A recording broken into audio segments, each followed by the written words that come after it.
For day number 3. Health and Safety Pike River Implementation Bill, second reading. The Honourable Michael Woodhouse. Mr Speaker, on behalf of the Minister of Labour, I move that the Health and Safety Pike River Implementation Bill be now read a second time. I thank the members of the Transport and Industrial Relations Select Committee and its Chair David Bennett for dealing with this important bill so swiftly and efficiently and reporting it back to the House earlier than scheduled. I would also like to thank those who made submissions on the bill. The Select Committee has recommended that the bill proceed with a number of amendments, and I agree with the amendments proposed. Mr Speaker, this bill is the Government's commitment to implement the recommendations of the Royal Commission on the Pike River coal mine tragedy by the end of this year. The first part of the bill establishes the standalone agency WorkSafe New Zealand. In relation to the board of WorkSafe, submitters were unclear to whom the phrase workplace participants referred.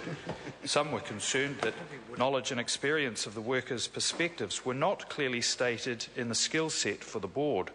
This clause has been amended to refer to perspectives of workers and perspectives of employers to provide clarity. The objective of WorkSafe has also been amended to align with the Australia Model Work Health and Safety Act, which will be the basis for new legislation that will replace the Health and Safety in Employment Act 1992, as was announced in August.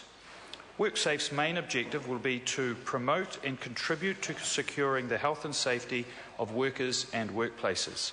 This sends a strong signal of WorkSafe's intent in the health and safety system from the outset. Part 2 of the bill provides the necessary statutory support for the new mining regulations. The issue that attracted the most attention from submitters, both in response to the Safe Mines, Safe Workers discussion document and in response to the bill, was whether quarries should be included in the new regulatory regime. There are about 1,000 quarries in New Zealand, and by far the majority of them are small operations with just a handful of employees. The Government supports the conclusion that quarries and alluvial mining operations do not entail the same level of hazard as other mining and should be removed from the definition of a mining operation. However, the quarry industry recognises that it needs to raise health and safety standards and is commencing work with officials to develop, in the first instance, a set of guidelines for health and safety. The intention is that these will form the basis for quarry-specific regulations in the future. Several key changes have also been made to the functions and powers of site health and safety representatives. Many submitters argue that the bill should explicitly set out all the functions and powers necessary for site health and safety representatives to do an effective job. Accordingly, 2 new functions have been added.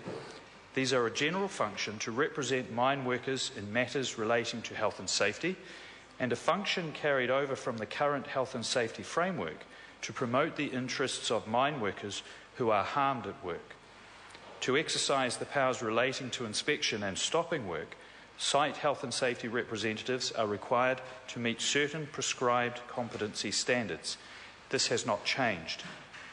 What has changed is that site representatives will not have to hold these competencies before they put themselves up for election. It was felt that this would unnecessarily limit candidates for the role. Instead, the representatives will not be able to exercise these particular powers until they have received the necessary training. To address concerns raised by some industry submitters relating to information that health and safety representatives will have access to as they carry out their functions, a confidentiality provision has been added. Other changes include adding an immunity from liability provision for health and safety representatives, adding a positive duty on mine operators to ensure that site representatives have sufficient time and access to facilities to enable them to carry out their functions and exercise their powers, and permitting mine workers to elect a temporary health and safety representative while an appeal against the removal of a representative is underway. The committee heard a range of views from submitters on the issue of the scope of industry health and safety representatives, otherwise known as check inspectors. We agree with the committee that they are only appointed for the underground coal mining sector, as was recommended by the Pike River Royal Commission. While all the mining operations that are proposed to be covered by the new regime have principal hazards, there is a substantial additional risk in the underground coal sector that relates to the presence of methane. The vast majority of multiple fertility incidents in the mining industry in the past 100 years have occurred in this sector. The government considers that this is where the resource of industry health and safety representatives, the quote, extra set of eyes and ears, the extra line of defence, end quote, that the Royal Commission spoke of, is best targeted. The final part of the bill ensures that the legislation that supports the Mines Rescue Service is fit for purpose, and minor amendments have been recommended by the committee. Mr. Speaker, the changes recommended by the committee reflect a balanced and careful consideration of the wide range of comments made by submitters. They clarify the provisions establishing WorkSafe New Zealand. They reflect a sensible conclusion on which sectors of the mining industry should be included in the scope of the legislation, and they further strengthen the worker participation arrangements at mining operations. I'd like to take this opportunity to signal the intention to introduce a supplementary order paper.